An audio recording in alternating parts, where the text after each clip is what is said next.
Well, I can't promise that I'll make up the time, but I do know the ratio. If you speak about 150 words per minute, you can get a 20-minute speech down to 15.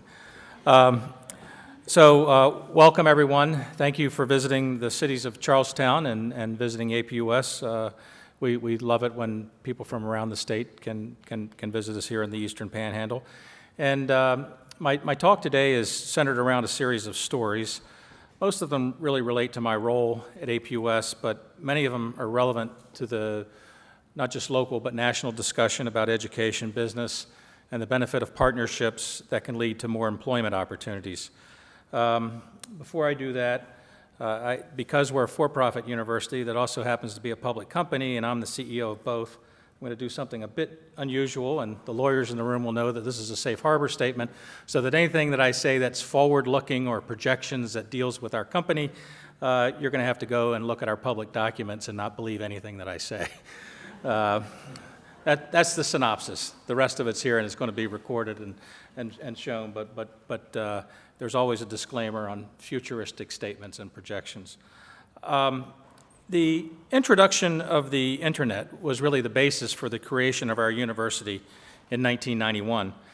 Jim Etter, our founder, a retired Marine Corps major, had experienced firsthand the difficulty of earning a master's degree when he was reassigned to a different military base roughly every 3 years during his 27 years of service. By the way, he was an aviator for our airmen in the back, so Jim did have a link there between the Marines and what the Air Force does. While completing his last assignment as an instructor at Marine Corps University in Quantico, Virginia, he envisioned building a university that a service member could attend at a distance from anywhere in the world, and by doing so, avoid having to start or stop their studies when they reassigned to another location. He knew that Marines, airmen, soldiers, and sailors accrued promotion points for degree attainment, and that they also were interested in completing a degree that was relevant to their career after 20 years of service and retirement at an early age. He thought about the extensive training that service members go through during their career and how some of that training was very similar to attending college. And he believed that the combination of military training with college courses was really the best education that any company or government agency, or in this case the military, could provide to its employees. Jim remembered his days as an enlisted Marine when he lived paycheck to paycheck, and he knew that providing an education at an affordable price was vitally important to a soldier's ability to complete a degree. So many years ago, we set our tuition at the Department of Defense reimbursement limits so that our service member graduates could graduate debt-free. Lastly, Jim knew that service members would often attend as many as 5 or 6 different colleges throughout their service, mostly because of the different geographies in which they would live and work, and that accepting transfer credit from previously attended colleges and universities would be crucial to minimizing the time that it would take for a working professional to complete a degree. Jim Etter was clearly ahead of his time. The ideas that he envisioned for American Military University first and later American Public University were not necessarily new, but the combination of all of them offered through an online education platform were unique. Very few colleges have affordability as a component of their mission statement like we do. Even fewer can say that they haven't increased their undergraduate tuition in 12 plus years, going on 13. And for that, I'll move to this slide. And at this point, our tuition is 20% lower than the national average for in-state tuition for students who attend public institutions. So we're very affordable. The cost of textbooks isn't an issue for undergraduates at APU or AMU. As long as our undergraduate students maintain a 2.0 GPA, they receive a grant that covers their textbook costs, and their textbooks are either shipped to them physically or they receive them in the form of an ebook. How have we kept tuition flat for 12 and a half years? By examining and re-examining our non-teaching processes and employing technology strategically. Because we educate working adults whose spare time often relates to their work schedules, we offer 24 semester starts a year, 2 starting on the first Monday of every month, 1 8 weeks in length, and 1 a more traditional 16 weeks in length. Those schedules are based on our students' needs and not on an out-of-date, agrarian economy-based calendar. Because there wasn't a traditional higher education student information system available that could handle 24 starts a year back in 2001, we added information technology staff and built our own, called it PAD. PAD stands for Partnership at a Distance. PAD was designed so that our students, many of whom work shift work and were located in all the world's occupied time zones, could select their classes, contact their advisors, review their degree path, change their degree, connect with their career counselor, pay their bills, etc., 24 hours a day, 7 days a week, without needing to have people awake at those hours to answer the phone and take notes to handle the student's requests. We also built a system to handle student transcripts received from other colleges, because our active duty military students submit between 4 and 5 transcripts each, or about 12,000 documents a month are received here. The system scans the transcripts as they're received into an optical character recognition system and matches the courses taken and grades earned with a database of catalogs from institutions that we have accepted credit from in the past. Instead of having dozens of employees handling transcripts, our employees can focus on the most relevant task of matching up and reviewing the courses previously taken with the degree selected by the student. The goal is to maximize the college credits that they've earned elsewhere with the degree that they want to pursue with us. This shortens their time to degree completion and decreases the overall cost of their education for them, and in the case of those that have an employer paying for their education, for their employer.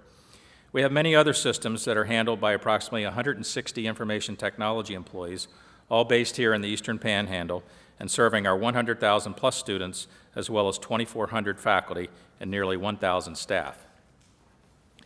Part of the rich tradition of higher education is that there are universities and colleges that are 100, 200, 300 years old or more, and that's just here in the United States. We will celebrate the 25th anniversary of AMU's founding in 2016. There's a benefit of being newer, and that's in being nimble.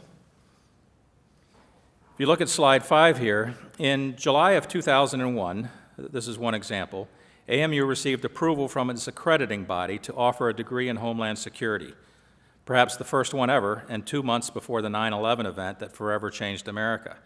In 2002, AMU collaborated with a government contractor to jointly offer a certificate in ordnance disposal, with our partner handling the real explosives and our faculty teaching this theory about explosives and appropriate ways to dispose of them as part of a partnership with the Navy SEALs. Just 2 years ago, we received approval to offer a degree in reverse logistics, the first degree in the rapidly growing field of transportation and logistics.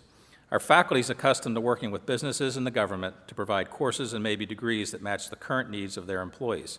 We have established many industry advisory councils to meet with our faculty during the year to discuss the relevance of the course offerings in areas like information technology, homeland security, strategic intelligence, business, accounting, marketing, transportation, logistics, engineering, etc.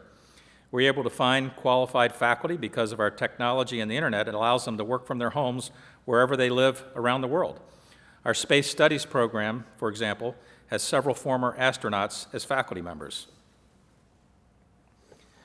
We established a partnership with Walmart that evaluates the training programs and on-the-job learning for nearly 200 positions across the country, enabling some of their employees to receive academic credit towards a degree in retail management or transportation and logistics. We have similar relationships with dozens of corporations and associations, some of them pictured up here, each designed to be relevant to their employees or members. Approximately 7 years ago, we partnered with the Community College of the Air Force to offer an online course in public speaking to their students. How did we do it? Through YouTube at the time. We now have a dedicated video server. 5 years ago, we established a partnership with Connections Academy, an online K-12 school in which we allow students to complete high school with them and earn an associate's degree with us in 4 years. There's no magic to what we did, but we worked together. And this month, our first graduate of that program actually made it through and earned their high school degree the day before they walked across the stage and earned their associate's degree with us. This type of an educational partnership between a high school and a college doesn't have to be limited to 2 virtual institutions that are primarily educating out-of-state students, but can be done locally by some of our other colleges and universities. It just takes cooperation to make it happen. The internet and technology is making education more accessible to more people globally. It also has the potential to lower the cost of education, something that's very difficult to do for a traditional college encumbered by a campus with classroom, dormitory, dining, and athletic facilities that require fixed enrollment just to cover the operating costs. The elite colleges and universities, as well as state flagship universities, will be the least impacted in the future. However, non-elite private colleges and non-flagship public institutions that can adapt their business models, lower their fixed cost, increase enrollments ideally, and become more flexible and nimble are at risk. Harvard professor and co-author of the book Innovative Universities, Clayton Christensen, recently predicted that 40% of America's colleges will not be operating a decade from now. I believe him. The primary cause, increases in tuition, fees, room and board at rates that were more than double the increases in family income over the past 3 decades. Fewer people can afford college today, and more people are recognizing that borrowing large sums of money to attend college may not be prudent. Another book that I've been recommending to people lately is The Second Machine Age by Brynjolfsson and McAfee, who are 2 MIT professors in information technology, and one of them who's also an economics professor. The premise of this book is that technology has the ability to improve our lives, but that those who benefit the most economically are those that are better educated and who have the experience that companies are looking for. If those people aren't located in America, companies are going to be able to find them globally thanks to the advance of technology and the internet and the ability of devices like this to keep you in contact even with video like FaceTime. With the content available on the internet increasing at incredible rates, I recently heard that you could take everything that the New York Times has published since its inception, which was 1790 or something, and that's equivalent to the content that's the free content that's added to the internet each year. But with that content increasing daily and weekly, people who are smarter and more experienced will be able to benefit more than those who have not acquired critical thinking skills. We believe that our relevant curriculum and partnerships with companies and other schools will help our graduates stand out in this new, globally competitive world. However, we think that K-12 school systems and higher education need to work together so that higher education doesn't need to provide remedial courses in English and math to recent high school graduates in order to boost their chances of success in college.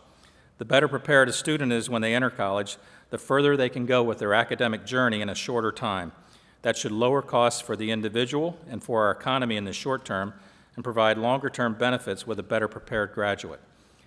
Educational institutions and businesses need to work together for the betterment of their communities. Beginning with the construction of our academic center in 2010, we demonstrated here that brownfields can be used for urban reclamation and building construction in small towns. This minimizes expansion of local water and sewer as well as other public services. We also announced that we would build all of our new buildings to LEED's silver standards at a minimum and hope that other builders in the area would follow. Subsequent to our academic center construction, which is the building next door, we installed the largest privately funded solar array in West Virginia and then built our finance center, this building, using the foundation and steel beams from a former manufacturing facility. Next door, we're ready to begin construction on a new IT center using another former warehouse concrete pad and steel beams for the new building space. This building will also house an internet-controlled observatory for our space studies program, possibly for local schools that may want to participate, and a weather station. You know, we're glad to think about opportunities to share that beyond our institution, faculty, and students. We've assembled parcels across George Street, which is the far right corner there, for our future expansion in an area that was formerly a fertilizer plant. Our employees can walk to downtown businesses for lunch or dinner. Some of them live close enough to walk to work. Living and working in the same community plays into the benefits outlined by Richard Florida in his book, The Rise of the Creative Class. Next year, we're planning to open a business incubator here in Charlestown, where we expect to help local veterans, priority number 1, and entrepreneurs, priority number 2, who have an interest in technology, learn to start and grow tech businesses in this new economy. We've announced our intentions to the Local Development Authority and the Local Entrepreneurs Association, our hopes that our technology knowledge and advances can help others learn and establish local businesses that benefit the Eastern Panhandles and West Virginia's economy. While our incubator may only be able to accommodate 6 to 9 early-stage companies, we hope to set an example for other colleges, universities, towns, and cities throughout the state that have the same expertise that we do in business, accounting, marketing, and information technology. Several West Virginia institutions also have resources in healthcare that they might be able to nurture, an area of study that we're just beginning to expand. Who knows, one day we might receive an idea from one of the entrepreneurs that we assist that would help us continue our innovations as we move towards our second 25 years, or Charlestown Ranson in the state of West Virginia might find itself as the home for the next Google or Amazon. I am optimistic that through successful partnerships between educators, business, and government, we can make it work. Thank you.